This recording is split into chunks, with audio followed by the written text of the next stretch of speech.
भारत में जाति प्रथा। तो हेलो फ्रेंड्स, कैसे हो आप सब लोग। उम्मीद करती हूँ सभी लोग अच्छे होंगे।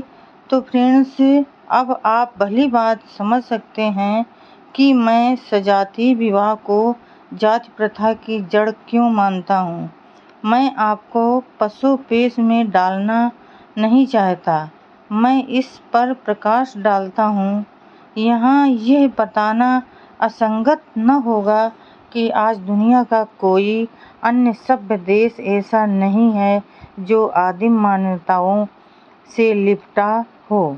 इस देश का धर्म आदिम है और इसके आदिम संकेत इस आधुनिक काल में भी पूरे जोर शोर से इस पर हावी हैं।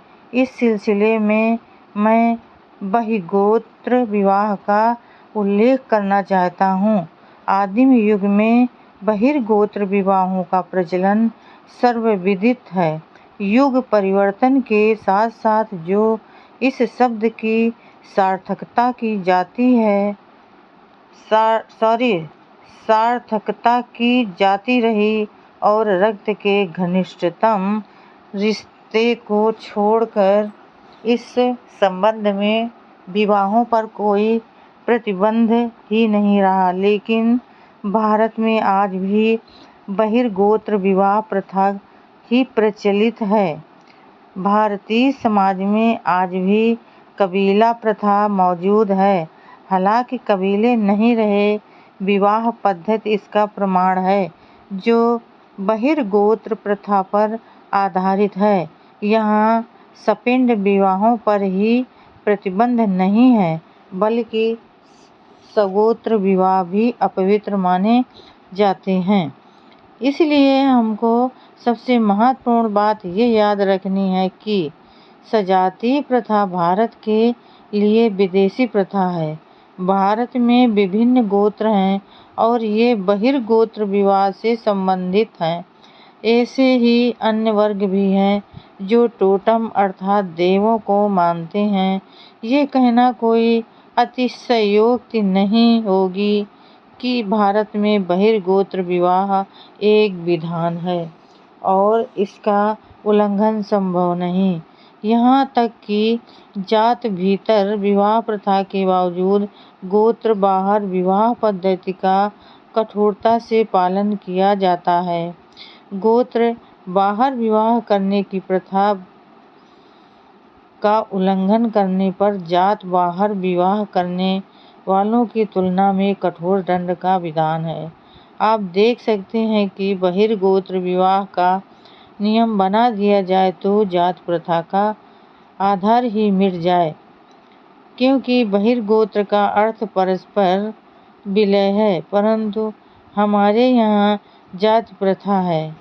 परिणाम यही निकलता है कि जहाँ तक भारत का संबंध है, यहाँ बहिर्गोत्र विवाह विधान से अंततः जाति अर्थात सजातीय विवाह विधान भी जुड़ा है। बहरहाल मूल रूप से बहिर्गोत्रीय समाज में सजातीय विवाह विधान का पालन सरलता से संभव है, जो जात प्रथा का मूल है और एक गंभीर समस्या है। इसी विधान के माध्यम से बहिर्गोत्र विवाहों के रहते सजातीय विवाह होता है। इसी पर विचार करके हमें अपनी समस्या का समाधान मिल सकता है। इस प्रकार सजातीय विवाह प्रथा ही बहिर्गोत्रीय विवाहों पर जकड़ की जाति प्रथा का कारक है। लेकिन बात इतनी सरल नहीं। हम मान लेते हैं कि एक ऐसा समुदाय है जो एक जाति बनाना चाहता है और विचार करता है कि सजातीय विवाह प्रथा के प्रचलन के लिए कौन सा माध्यम अपनाएं। यदि कोई समुदाय सजातीय विवाह पद्धति को दरकिनार करके अंतरजातीय विवाह निषेध का उल्लंघन करता है और अपने समुदाय के बाहर विवाह रचा लेता है, तो वह व्यर्थ है। विशेष रूप से इस परिप्रेक्ष्य में की सजातीय विवाह प्रथा के पहले सभी विवाह बहिर्गोत्र होते थे।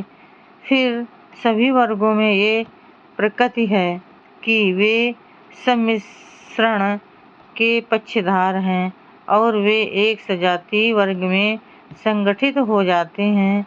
यदि इस प्रकृति का प्रतिकार किया जाए तो यह आवश्यक है कि जिन वर्गों के बीच विवाह संबंध नहीं है उन्हें भी प्रतिबंधित वर्ग में सम्मिलित किया जाए।